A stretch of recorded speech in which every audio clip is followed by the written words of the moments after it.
económica se podía hacer cambios en la economía. Y si ustedes recuerdan, hubo un proceso de nacionalización. Se nacionalizó la banca, se nacionalizó el comercio exterior, se hizo una reforma agraria. Entonces, se hicieron toda una serie de cambios. Esto tiene que ver mucho porque era una forma de ver cómo se iba a manejar la economía. Se criticaba que en ese momento había como mucho intervencionismo del Estado. Y en el fondo, y todavía seguimos siendo una economía que se rige bajo las reglas de libre mercado. Cuando se da el cambio y termina el periodo de Napoleón Duarte y llega ese nuevo gobierno, uno de los objetivos fue modernizar toda la parte fiscal, toda la parte tributaria. Y es así como se impulsa un proceso para llegar a hacer una reforma tributaria en todos sus componentes. Pensemos en el formal administrativo. En ese momento, antes que existiera la Dirección General de Impuestos Internos, existía la Dirección General de Contribuciones Directas y la Dirección General de Contribuciones Indirectas, que esos nombres daban a entender cuál era el enfoque de la política tributaria, ¿ya? Hablar de impuestos directos e indirectos.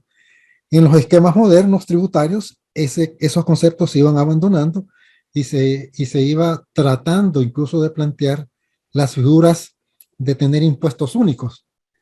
¿Qué se ganaba con impuestos únicos? Básicamente, simplificar la administración de los tributos.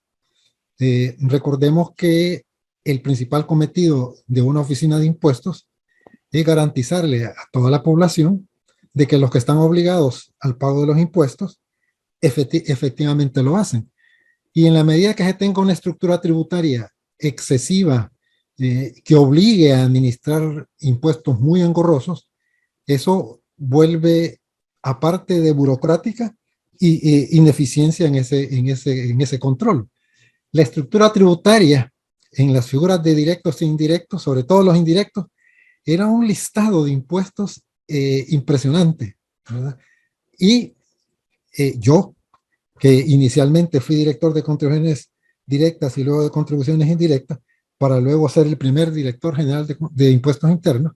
Primer director general de impuestos internos, de la Dirección General de Impuestos Internos. Si lo digo abusivamente, yo fui el fundador de la Dirección General de Impuestos Internos. Y a mí me consta lo ineficiente que era la administración y lo obsoleto que era la estructura tributaria con figuras impositivas que ya no cabían en una economía moderna. Pues.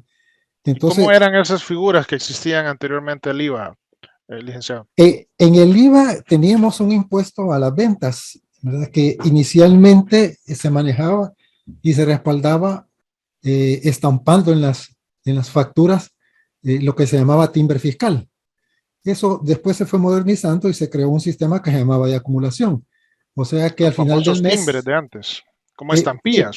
Exacto. Y tenían dos partes, digamos, lo principal, y abajo tenía una pestañita, que eso se guardaba como para garantizar que sí se había aplicado los impuestos, pero tenía dos grandes problemas. Uno, que como no había un control efectivo, prácticamente decidía el comerciante lo que manejaba con las facturas, y lo otro era la falsificación de esas especies.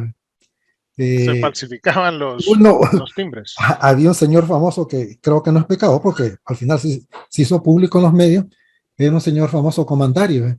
Entonces decían de que en vez de ir a comprar los timbres a la Dirección General de Contribuciones Indirectas, había aquí donde el señor comandario. Era tan popular, él era el que andaba metido en todas esas cosas. Pero era ineficiente, ¿verdad? Entonces había necesidad de modernizar la estructura tributaria. Y esa modernización se inicia con la idea de simplificar la estructura tributaria, poner la menor cantidad de impuestos y que esos impuestos fueran figuras modernas y que facilitaran la administración de los mismos, ¿verdad? Ok. Y romper ese principio de tributación directa e indirecta, ¿verdad? Imagino que eso es lo que lleva finalmente a la toma de decisión de la implementación del IVA en sí. ¿Cómo fue esa toma de decisión o cómo fueron o cuáles fueron los factores que influyeron en que finalmente se llevara a cabo esa implementación en el país? yo destacaría primero la necesidad de una reforma tributaria estaba obligada porque la recaudación estaba cayendo y en algún momento la estructura tributaria llegó a depender de los impuestos a la exportación. Y esto era famoso en América Latina. Por ejemplo, en Chile, ¿verdad?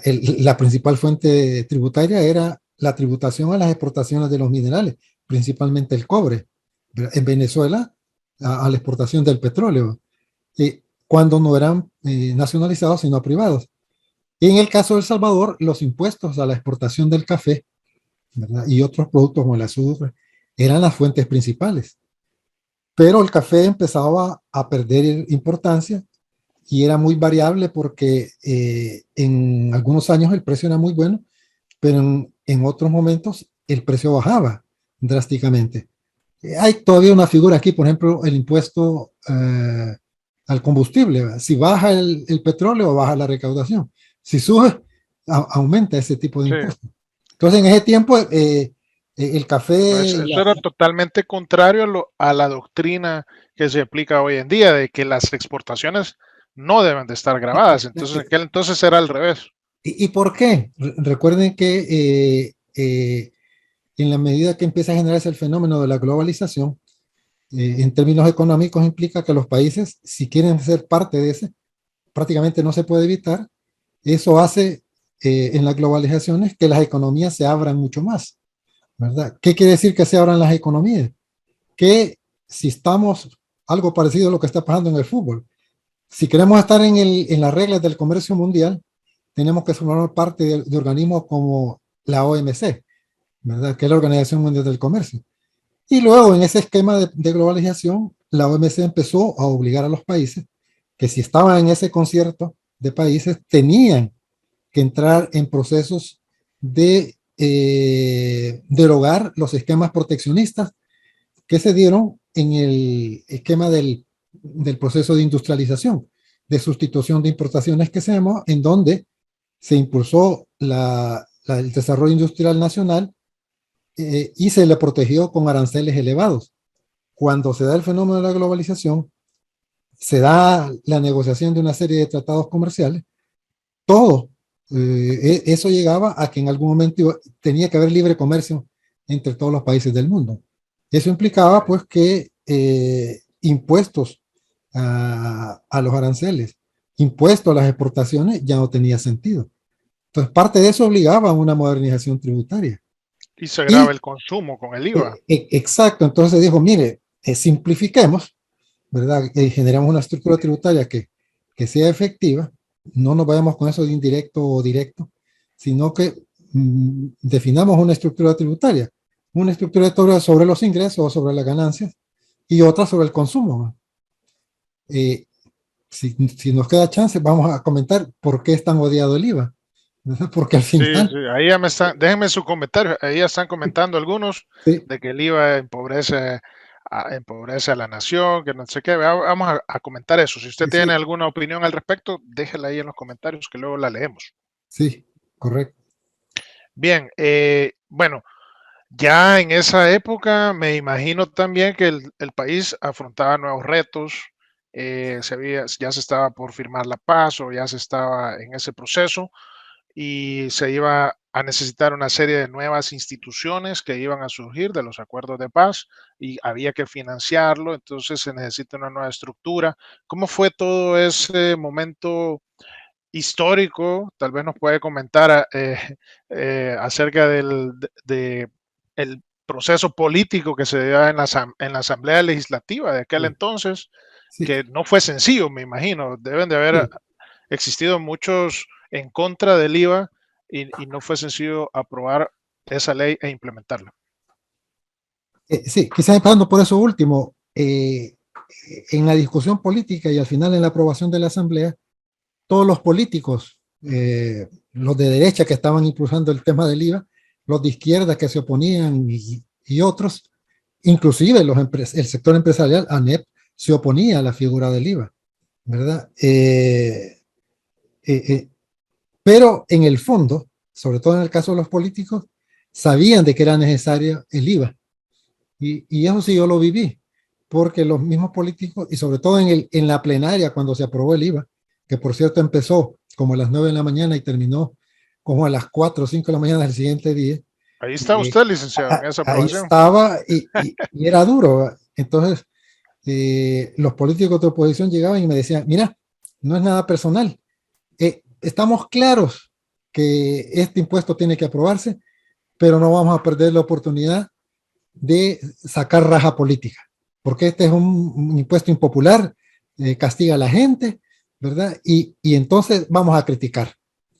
Pero si nosotros estuviéramos en el poder en este momento, hubiéramos hecho lo mismo, ¿verdad? Los políticos siendo políticos. Exacto.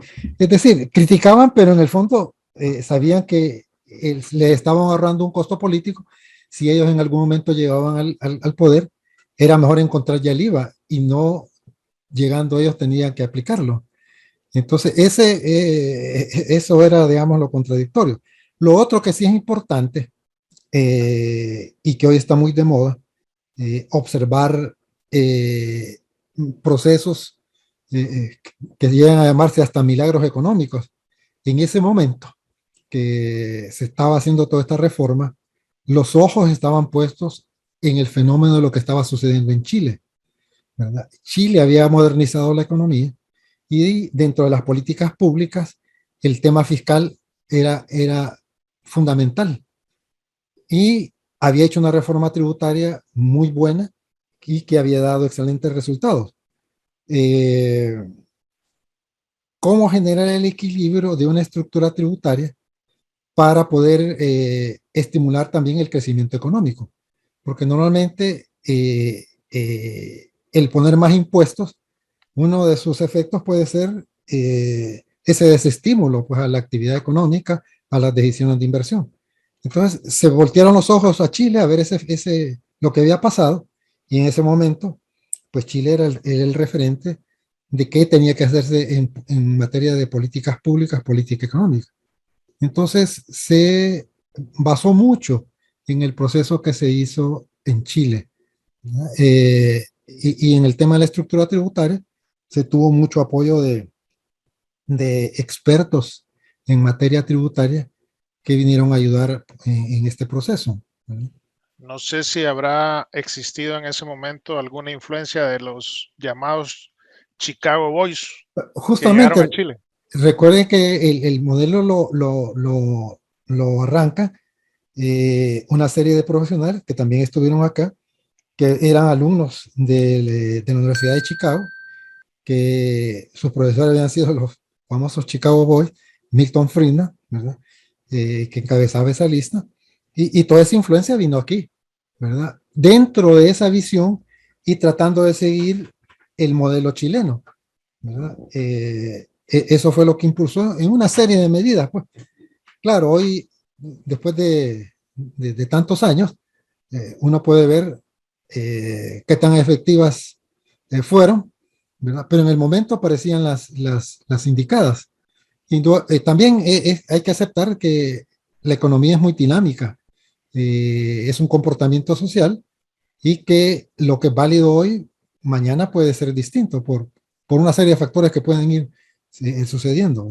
Pero en ese momento el referente era ese modelo chileno. Excelente. Buenísima información. Tenemos aproximadamente 50 amigos que nos están sintonizando en Facebook Live. Tenemos 8 en el Zoom. Y bueno, pues dejen ahí sus preguntas, sus comentarios, o si alguien recuerda esa época, la vivió, tal Sí, vez desea compartirnos alguna anécdota. Y en ese sentido también quisiera preguntarle, licenciado, si usted tiene alguna anécdota que le haya sucedido en ese momento, en su cargo como director general de impuestos internos, que le haya tocado pues aplicar la ley en ese momento y que no era muy bien recibida por empresarios e incluso familia y amigos. Dos cosas diría. Recuerde que, por decía, el IVA sí, el IVA entra ya en vigencia en el año 92, ¿verdad? Ya, ya estaba firmada la paz, pero antes de eso y en todo el proceso que lleva, e incluso cuando se inicia la reforma tributaria, todavía estamos metidos en el tema del conflicto interno. Y de casualidad en el Ministerio de Hacienda había un sindicato muy poderoso, ¿verdad? Mucho más poderoso que los que había en el sector privado, que se llamaba, no sé si todavía se llama, pero se llamaba GEMA. Recuerdo que una vez, en medio de todos esos procesos que estábamos haciendo, llegaron unos dirigentes que unos eran amigos, nos conocíamos, y llegaron como a las 5 de la tarde en mi oficina y me dijeron, mire, con usted se puede hablar y queremos eh, prevenirlo, me dijo, informarle, pero hemos recibido información que después de las 5 de la tarde, todo el que es jefe aquí de la oficina de impuestos, cuando salga puede ser ametrallado. Así que mejor si le recomendamos que se vaya antes de las 5. Entonces, solo por estar metidos, porque indudablemente se decía de que la reforma tributaria era para favorecer al gran capital, ¿no? Y estábamos en medio de la guerra. Ya No, y aplicado el eso IVA, era una realidad, aunque a muchos ahora les claro, parezca risorio eso, exacto, exagerado, pero es que en sí, aquella época así era, así es, amigos, sobre todo ¿verdad? para los jóvenes. Sí, había tomas de oficina, pues que recuerdo que unos años antes yo había trabajado en el Ministerio de Economía y ahí unos grupos de gente de izquierda se tomaron el edificio del Ministerio de Economía que está ahí en el centro y estuvieron 3 días, ¿verdad? Tomados y nadie podía salir. Pero bueno, era un momento interesante. Ya aplicado el IVA, me pasó algo muy simpático. Un día llego yo a la casa de mi suegra y siempre me recibía muy contenta, pero ese día no me quería dejar entrar y desde adentro de la casa decía que no me dejaran entrar, que qué ingrato yo, que cómo era posible.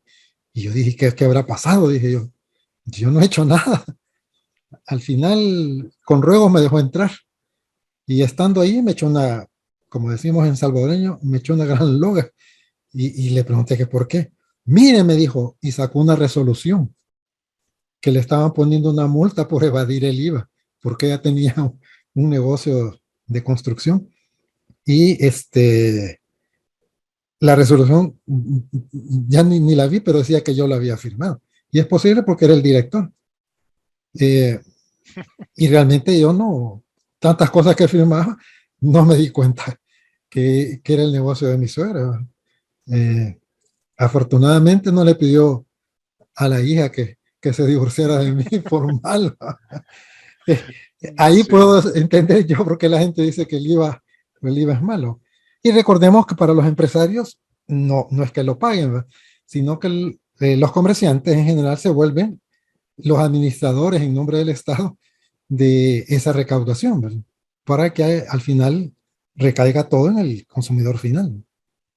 claro, el IVA lo paga el consumidor, no lo Pues sí, paga el pero estando empresario. uno, sí, y lo veíamos con tanta objetividad, ¿verdad? Eh, que era mi suegra, le cayó pues en ese momento. Le cayó la resolución de Sí, sí, Hacienda. Imagino que en ese momento muchas empresas se negaban, ¿no?, a hacer los controles administrativos y la parte técnica de dar cumplimiento a esa nueva ley se volvía un poco complicado para las empresas poner más personal o adquirir nuevos software para hacerlo, si es que había en aquel momento. Imagino que debe ser igual como nos sucedió hace un año o 2 años con esto de los informes que ahora hay que hacer en CSV. justamente en ese momento una de las críticas y por qué se oponía la ANEP y otras gremiales a que el IVA entrara, porque implicaba más costos administrativos para las empresas. Y lo más que decían era que esperáramos por lo menos un par de años para que entrara en vigencia, ¿verdad? Pero conociendo a los salvadoreños, eso de en otros años era como para que no se aplicara. Y era interesante, en América Latina, solo 3 países en ese momento no teníamos el IVA. Guatemala, Venezuela y El Salvador, ¿verdad? Eran los únicos países en América Latina que todavía no habíamos adoptado el IVA, ¿verdad? Y estábamos en medio todavía del conflicto, y en el conflicto Estados Unidos jugó un papel importante con ayuda financiera y de todo tipo al gobierno. Entonces decían que los Estados Unidos también presionaban porque metiéramos el IVA. Y es un poco paradójico porque en Estados Unidos no hay IVA. Entonces, en Estados Unidos lo que hay es un impuesto a las ventas. Entonces, ¿por qué presionaban para que tuviéramos un IVA? Pero si nos vamos a América Latina, la presión ya era grande, no podíamos quedarnos y tarde o temprano, en algún momento, íbamos a llegar obligadamente a aceptar el IVA, porque en ese momento, y creo que todavía, no hay otra figura que garantice esa simplicidad para el fisco, complejidad para las empresas, pero sí una efectividad para la recaudación, ¿verdad? Por ejemplo, el IVA, su principal fuente de recaudación está en las importaciones, ¿verdad? Y en este momento, en la estructura tributaria, el IVA representa como el 48% de la recaudación, ¿verdad? Entonces, el IVA es fundamental, ¿verdad? Para la estructura tributaria. Ha ido mejorando el peso del impuesto sobre la renta, ¿verdad? Pero todavía sigue siendo el IVA. Y para el fisco, en la forma en que se administra el impuesto, es una gran ventaja porque hay un gran costo que lo absorben las personas, ¿verdad? Y no el fisco. Y hay una serie de explicaciones por qué también era, aparte de toda esta facilidad, por qué era conveniente el IVA. En el impuesto de las ventas o del timbre que se llamaba, uno de los grandes pecados era que generaba un efecto cascada. Podía ser una tasa nominal del 5, del 4, del 3, pero se habían hecho investigaciones empíricas, ¿verdad? Con datos, y se estimaba que no menos de 3 a 5 veces era el efecto cascada que se daba, ¿verdad? El IVA cuando se introduce lo hace con una tasa del 10. Entonces, iba a ser menor que el impacto que daba por el impuesto de las ventas. El problema era de que, es cierto, el efecto cascada castigaba siempre y cuando todos lo pagaran, pero como había una gran evasión, por eso el 10 iba a ser una tasa efectiva e iba a impactar más. Pero eso era un poco la crítica. Claro, si estábamos en la fiesta, pues nadie quería terminarla. Y el IVA de alguna manera sí obligaba a ser un poquito más ordenado.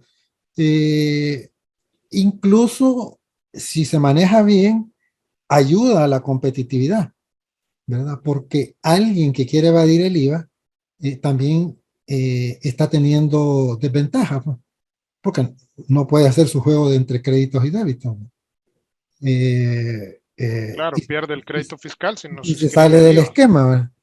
Y paga Entonces, todo como consumidor final, no le conviene. exacto, exacto. Entonces, esos eran los argumentos y cerraba, digamos, toda esa primera gran reforma de cambio tributario. Algo que hay que destacar es la evolución acelerada tecnológica y que en ese sentido a mí me parece que la administración tributaria eh, nunca quedó rezagada, al contrario, fue pionera, ¿verdad? Haciendo y facilitando tecnológicamente. Hoy es impresionante cómo uno, sin necesidad de ir físicamente, puede hacer una gran cantidad de operaciones por la vía, ¿verdad? Virtual. Entonces, esa es una gran ventaja. Eh, Ese ejemplo también lo vemos con el tema de la firma electrónica.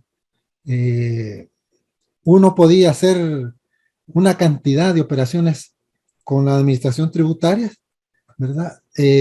Virtualmente, eh, teniendo una clave que era mi firma electrónica, mucho antes que tuviera la ley electrónica. En ese sentido, a mí me parece que la administración tributaria sí fue muy visionaria, ¿verdad?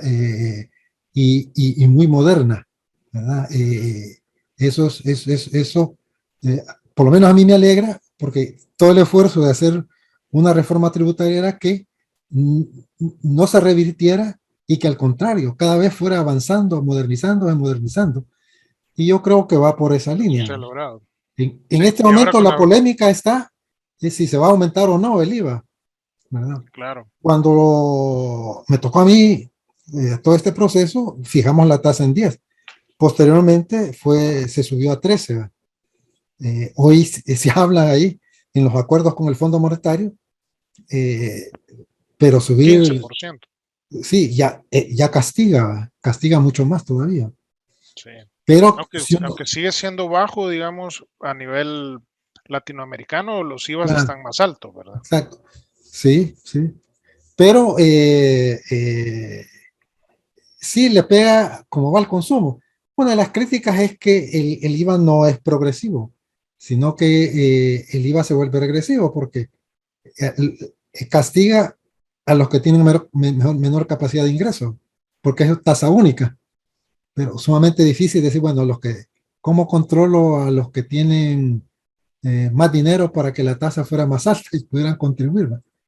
Sí. Claro, ahí entramos el tema de IVA diferenciado, ¿no?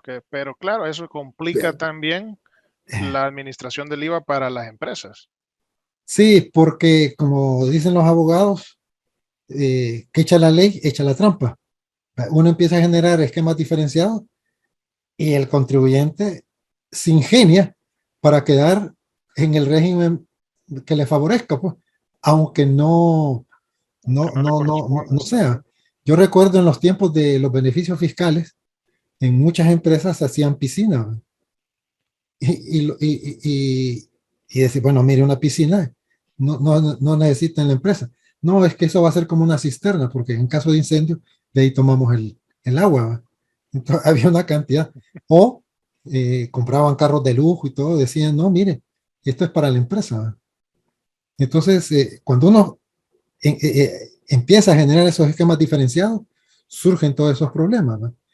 Por eso es el tema de algunos teóricos que dicen, no, lo ideal sería que fuera un solo impuesto y lo más general posible para estar evitando esos controles o esas posibilidades de que los contribuyentes encuentren. Recordemos que las dos figuras famosas en el control de los impuestos, ¿no? Que es la evasión y la elusión. Y la elusión justamente es echa la ley, echa la trampa. ¿Va? Porque legalmente se puede hacer o encontrar ventajas de Claro. disminuir la carga tributaria. Entre más sencillo es el impuesto, es más fácil de aplicar, ¿no? Y más fácil, Así es. más difícil de evadir o eludir. Exacto, exacto. Ok. Buenísima información la que nos está compartiendo el licenciado Tobar. Recuerden que estamos hablando de la implementación del IVA en los años 90, cuando no existía en ese momento. 22 entró en vigencia y la Dirección General de Impuestos Internos se creó en el año 90. En el año 2 años 90. después entró el IVA en vigencia. ¿Verdad? Estamos hablando 30 años atrás, se puede imaginar, Sí, más de 30 años. Y con uno de los actores principales, que es el licenciado Tobar, estaba a cargo de la Dirección General de Impuestos Internos que se acaba de crear en aquel momento. Bueno, le agradezco muchísimo. Solo una última pregunta, porque sí, estamos en en este tema de actualidad acerca de la situación financiera del país, con esto de la recompra de bonos. Ahora estaba viendo que los bonos se han ido para arriba porque supuestamente el gobierno, o más bien los va a comprar el gobierno, los va a recomprar. sí. Entonces, cómo ve usted la situación actual de la situación fiscal del país en estos momentos y a futuro, ¿cuál podría ser una salida para el país? Bueno, siempre está ahí como dice, por ejemplo, Margaret Thatcher dice, mire, el Estado no genera ingresos, ¿verdad? Todo el ingreso que le llega al Estado viene de los impuestos, ¿verdad? Entonces, en la medida que el Estado necesite más ingresos, eh, o se vuelve más eficiente tratando de disminuir los niveles de evasión, o salidas sencillas, poner más impuestos.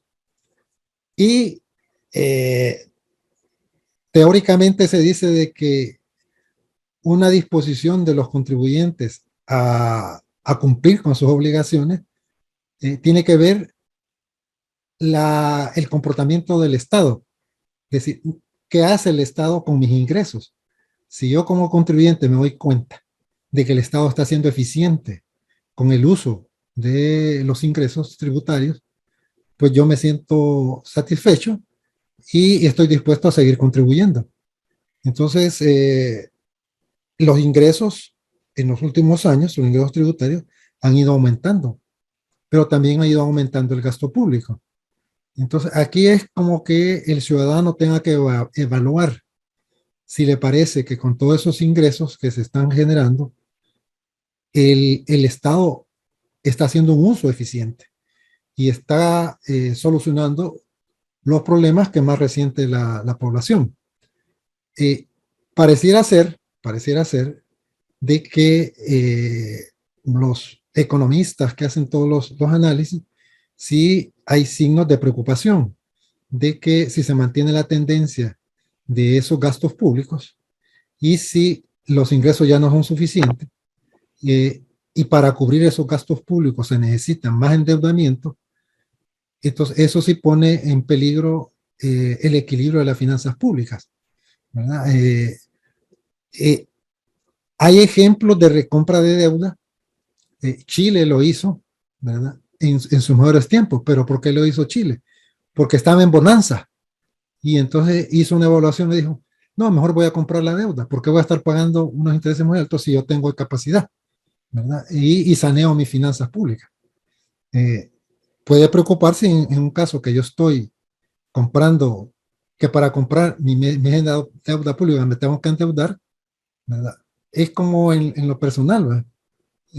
Quiero pagar mi tarjeta de crédito del banco X y me voy a pagarlo con la tarjeta del banco Y, ¿verdad? Es una salida financiera que por el momento es muy buena, pues, pero a menos que yo tenga una planificación financiera muy clara, de que sé que eso lo estoy haciendo como un bypass, como una cosa transitoria, y que me gano tiempo para solventar el problema. Entonces ahí sí hay que estar muy atento, pero en la medida que haya más presión de gasto público, va a haber más presión pues para obtener ingresos.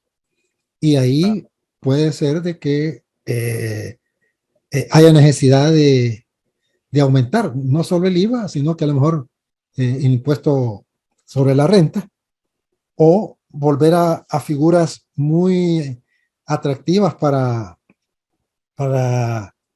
los que critican impuestos que dicen que favorecen al gran capital.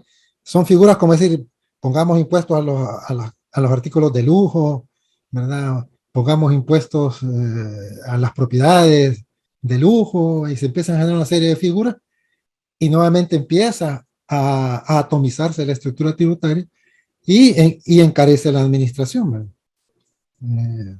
Claro. Hay que seguir de cerca porque no estamos en las mejores condiciones. Yo he escuchado al ministro de Hacienda y dice que está haciendo todo lo posible y ha dicho una verdad. Hasta el momento no hemos caído en impago, ¿verdad? Por más que se han dicho. Entonces, como que hay esa capacidad, pareciera ser, de ir ganando tiempo mientras llega la oportunidad de encontrar otras fuentes de ingreso. Sí, bueno, y esto me lleva a otra. Lastimosamente, recordemos que quienes toman las decisiones, quienes aprueban todos estos cambios son los políticos. tipo que llega a la Asamblea Legislativa. Y recordemos también que el otro año ya vamos a estar en un proceso preeleccionario. Y Claro. ahí las cosas ya no se pueden ver normales, sino hay otro tipo de Sí. intereses. Y con esto que usted menciona, licenciado, nosotros hemos estado trayendo una serie de webinars acerca de Bitcoin. ¿Cómo ve usted esta alternativa? Usted como economista, ¿verdad? Eh, ¿Cómo ve esa opción o esa alternativa de los bonos Bitcoin como un medio de financiamiento para las finanzas del Estado y como un salvataje, ¿no? Para salir de toda esta situación crítica. Bueno, quizás hay que empezar con todas las historias que hay alrededor de los que juegan en la bolsa de valores. Hay gente que ha hecho mucho plata y hay gente también que ha quebrado por andar metido en ese juego de los mercados de capitales. Con esta evolución de las monedas virtuales, se ve atractivo, pero son como todo eh, activo de riesgo, ¿verdad? Uno tiene que estar preparado a que puede ser que salga ganando o puede ser que pierda mucho. Y lo otro que es muy común, y así ha sido en el mercado de valores, es aquellos que se pueden aguantar. Hay gente que tiene valores adquiridos en el mercado de capitales, en la bolsa, y en algún momento hay crisis. Y algunos se aguantan con los valores porque dicen, el comportamiento de esto es cíclico. Hoy puede estar en un punto muy bajo, es un punto de inflexión, va a llegar a un punto de inflexión y luego va a subir. Si tengo capacidad financiera para aguantarme, porque no tengo necesidad del líquido, y me aguanto, al final a algunos les resulta y gana, que puede ser el caso del Bitcoin, ¿verdad? Que diga, no, mire, es cierto, ha llegado a un punto, y como dice el ministro de Hacienda, mire, no es pérdida porque todavía no la ha realizado, ¿verdad? Y si la decisión es decir, mire, yo me aguanto, y el Bitcoin en un año vuelve a pegar ese despegue, y ahí se toma la decisión de realizarlo, va a haber una gran ganancia. La pregunta es, ¿qué capacidad, por lo mismo que hablábamos, tendrá el Estado capacidad financiera como para poder aguantarse con esos activos que tiene invertido, con ese dinero que tiene invertido ahí? Y aparentemente, ahorita hay capacidad y se puede aguantar con toda esa inversión que se tiene, esperando una reacción. Ahí hay una serie de críticas, ¿verdad? Una serie de críticas si es que legalmente eh, las autoridades están facultadas para hacer esos juegos financieros, ¿verdad? En activos de riesgo, ¿verdad?